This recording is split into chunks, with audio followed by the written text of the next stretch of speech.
Astoundingly, I'm not dead yet. It's later in the day than I wanted it to be, but I'm still gonna finish reading the thing.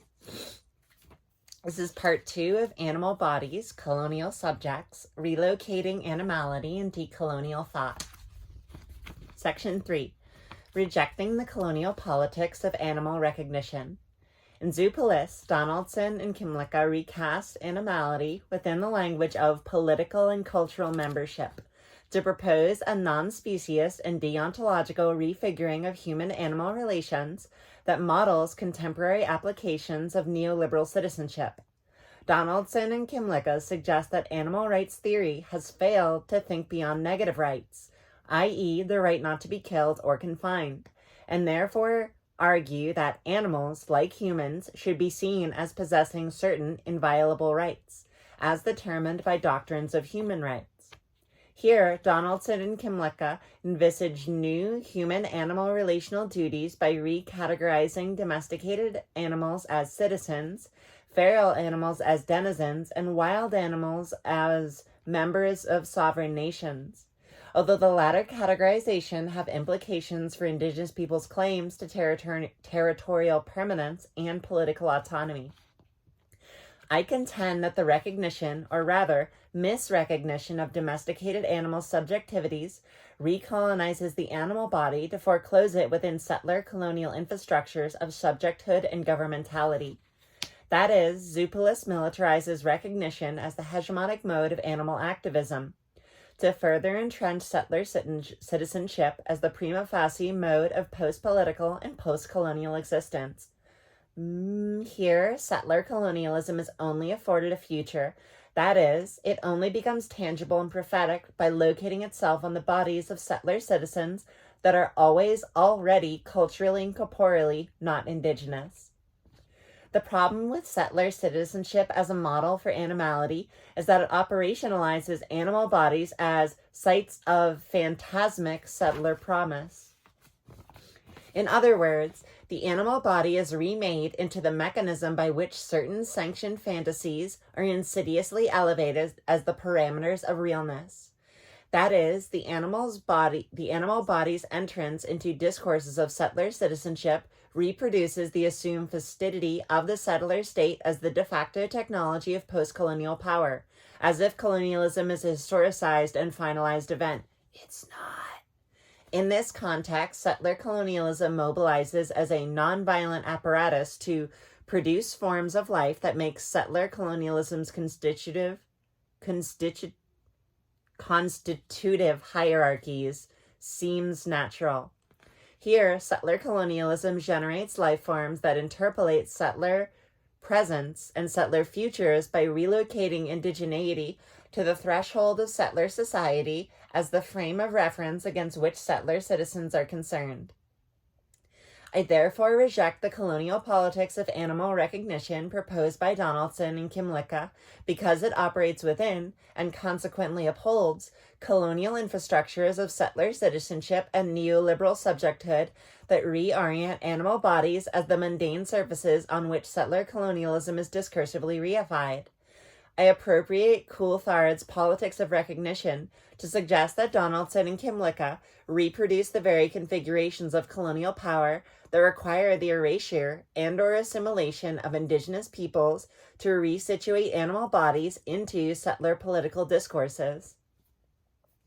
Donaldson and Kimlicka argue that domesticated animals should be conferred citizenship because they, quote, are members of our society, unquote, with the capacity to have and express a subjective good to participate and to cooperate in settler colonial polities. This, in effect, remakes animals as subjects of neoliberalism, i.e. as objects of speciesism within political economies of violence. As subjects of neoliberalism, as in objects of speciesism within political economies of violence, into neoliberal subjects. What? Okay, so into neoliberal subjects, i.e. as bodies that interpolate neoliberalism as a political mechanism.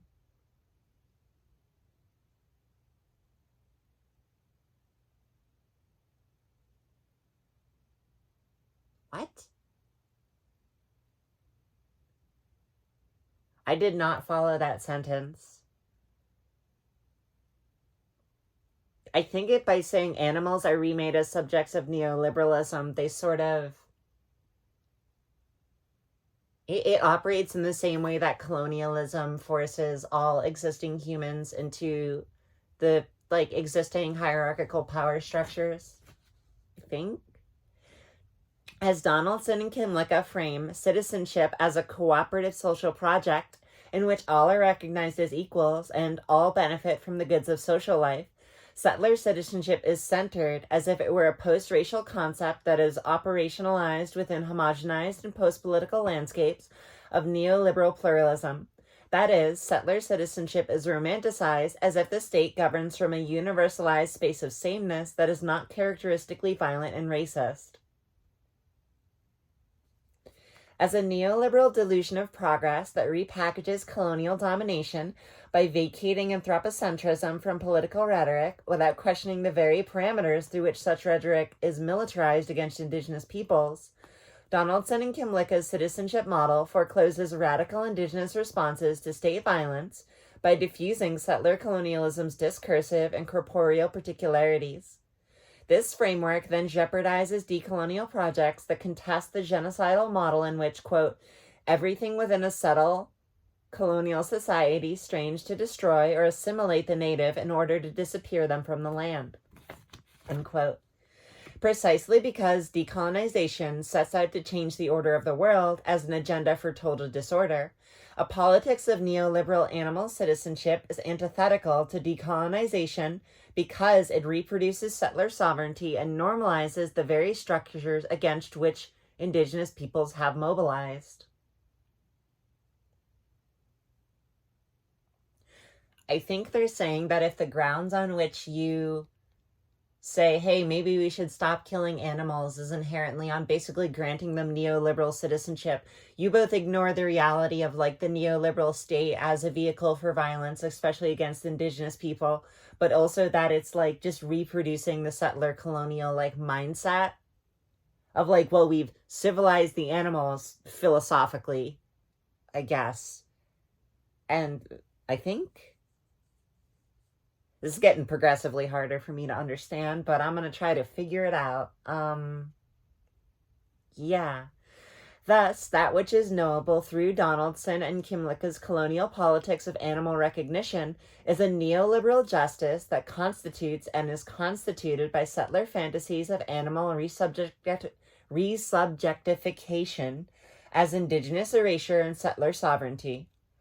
I thus suggest that Donaldson and Kimlicka's theory of domesticated animal citizenship is in actuality a politics of strategic domestication, in which animal subjectivities are circumscribed by the terms of recognition in such a way that the foundation of settler society is relatively undisturbed, and further compartmentalized. I contend that this rebuilding of animal ontologies and human-animal relations within the language of citizenship cannot disrupt those power mechanisms, i.e. capitalism, settler colonialism, and white supremacy, that require the oppression of both indigenous and animal bodies, that is, the explicit gesture towards social and political integration advocated in Zoopolis. Is it Zoopolis? It's probably Zoopolis. Advocated in Zoopolis locates animals as colonized subjects with settler citizenship with a symbolic and literal spaces of settler coloniality. For instance, Donaldson and Kimlicka argue that the criminal injustice system should be expanded to better protect animal bodies as co-citizens. Imagining the criminal injustice system through analytics such as deterrence, deserved retribution, and protection of basic rights. Donaldson and Kimlicka adopt a carceral neoliberalism in which animals, as settler citizens, are afforded the privilege of state protection, while other bodies, namely indigenous and black bodies, are subject to police violence and incarceration as white supremacist tactics of dislocation, dispossession, and disappearance. That is, the normalization of prisons as settler colonial spaces, works to physically remove people of color from public spaces that are mediated by logics of white supremacy and white privilege. This resultantly substitutes forms of economic and/or speciesist violence, i.e. animal abuse, for the racialized violence of the prison industrial complex as a settler colonial mechanism. A decolonized animal ethic would instead recognize the ways in which settler sovereignty is prophesied and exclusivized by a politics of carcerality that is a weapon of whiteness through which indigenous peoples disappear into whiteness.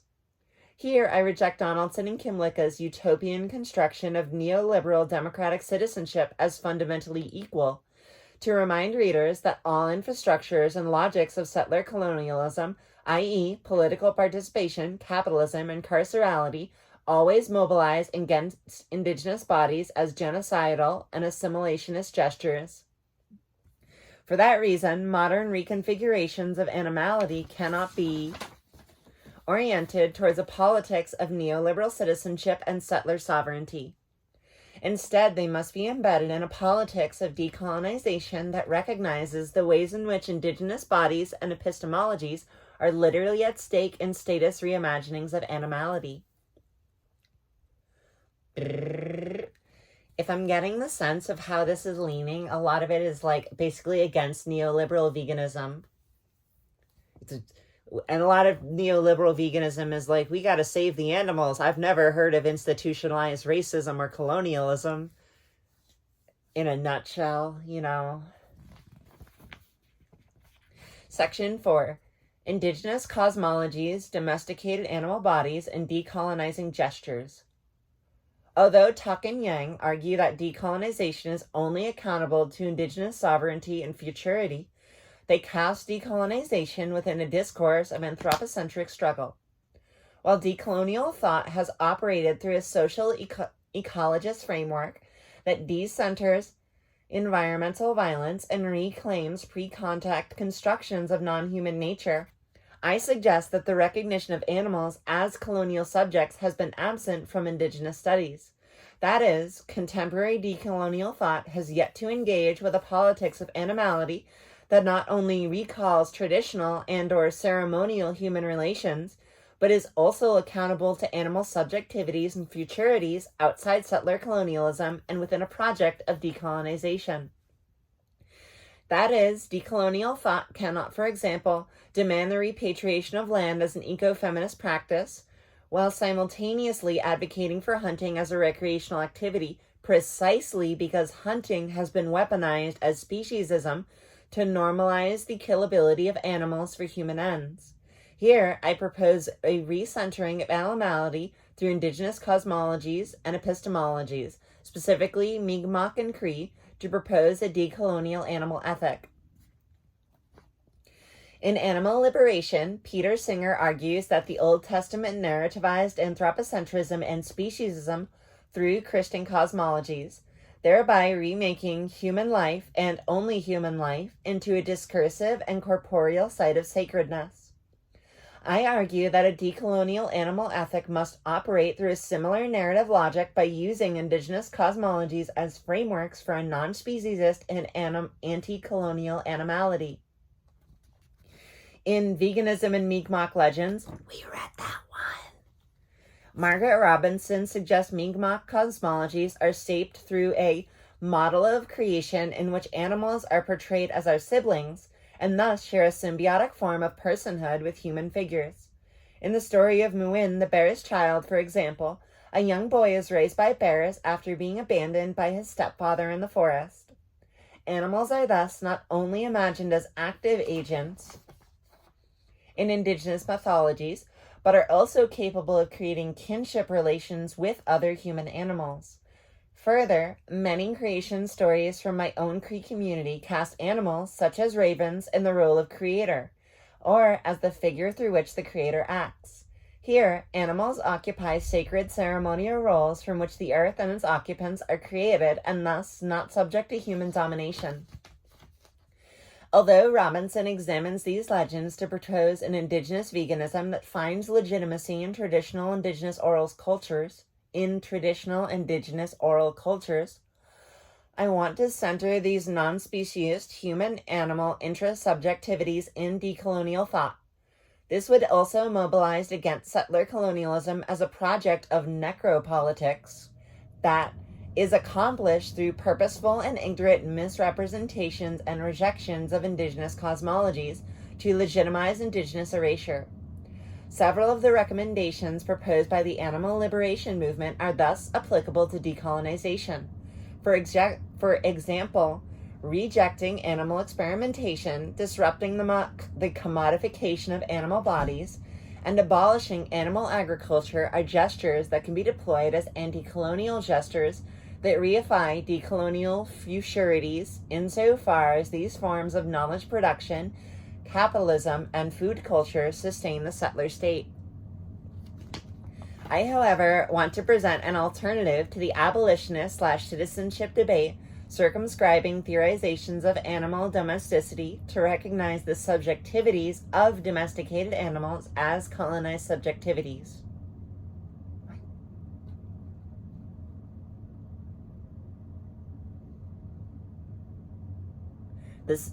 To recognize the subjectivities of domesticated animals as colonized subjectivities.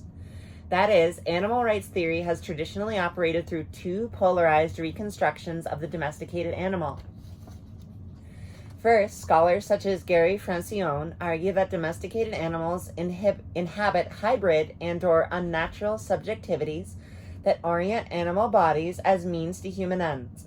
As a result of this unethical relationship, Francione proposes an eradication of the domesticated animal because the intent of domestication is and was intrinsically immoral. Conversely, Donaldson and Kimlicka contend that this argument is itself speciesist and alternatively believe that a citizenship model can create human and domesticated animal interactions that are reciprocal and non-exploitive. Because I have already argued against Donaldson and Kimlicka's citizenship model, I suggest that the erasure of domesticated animals would itself be a form of settler colonial genocide in which colonized subjects are disappeared. However, it's important to note that settler colonialism constructs death differently for indigenous and animal bodies.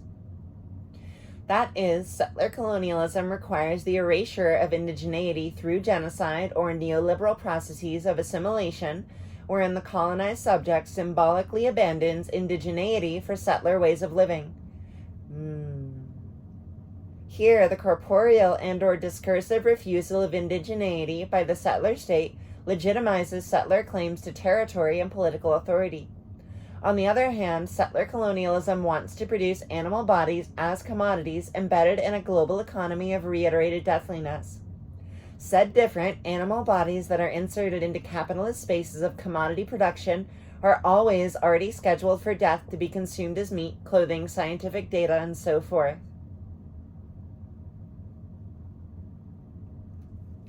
Although animal domesticity has been characterized by the coercive confinement, manipulation, and exploitation of animals for the benefit of settlers, I contend that the contemporary domesticated animals must first be excised from their colonized subjectivities to be subsequently reoriented within ecologies of decolonial subjecthood and resignified through indigenous cosmologies. Similar to the ways in which indigenous people can undergo a violent process through which we rid our colonial mentalities, I argue that animals can be liberated from their colonized subjecthood through an aided process of desubjectification. That is, thinking through animality as an infrastructure of decolonization repositions animal bodies as agents of anti-colonial resurgence. They can consequently engender forms of energy that are capable of engaging the forces that keep indigenous people and animals tied to A, colonial mentality and reality. Settler colonialism has therefore required the normalization of speciesism within indigenous communities to obfuscate the radicality. Fuck, I lost my spot.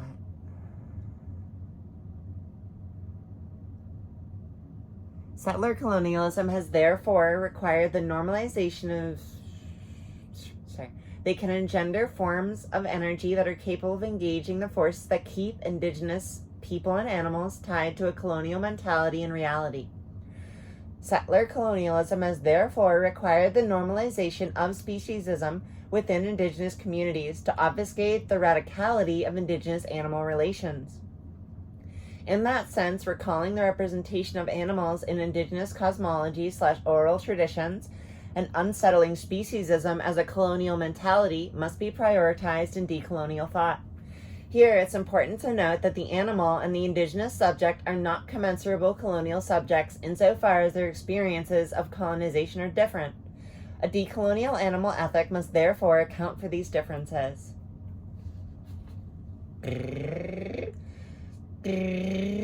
Part 5, Conclusion, Settler Colonial Particularities.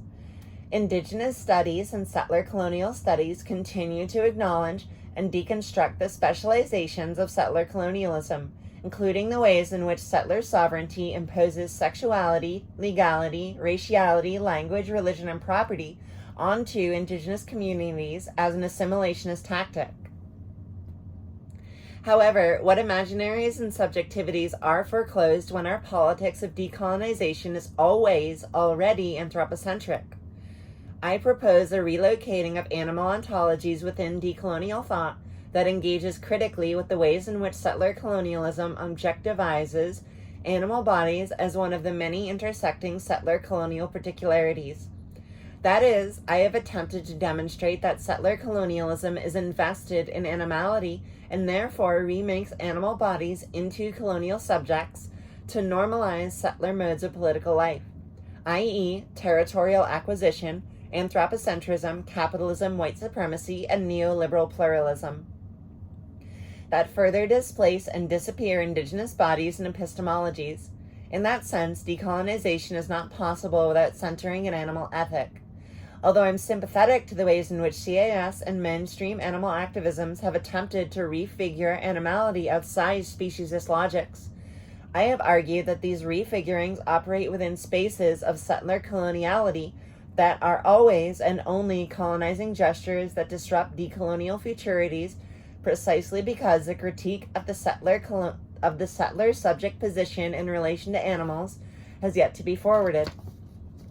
Here, decolonization is not only beneficial to animals because it demands the dismantling of all settler colonial infrastructures, including those that produce and progress speciesism, but also require a resignification of animal rights and human-animal relations through the non-speciesist and interdependent models of animality envisioned in indigenous cosmologies. This, of course, is contingent upon the willingness of indigenous people and our allies to commit to decolonized animal futurities. Acknowledgements. I would like to thank the reviewers for providing thoughtful feedback for this article. Nice. I liked it. It was kind of hard to understand the second part, but that might just be because I'm like tired.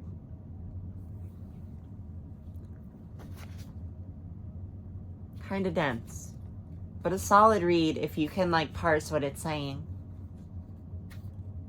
I like it. Tomorrow I'm gonna read a thing about land back because I don't know shit.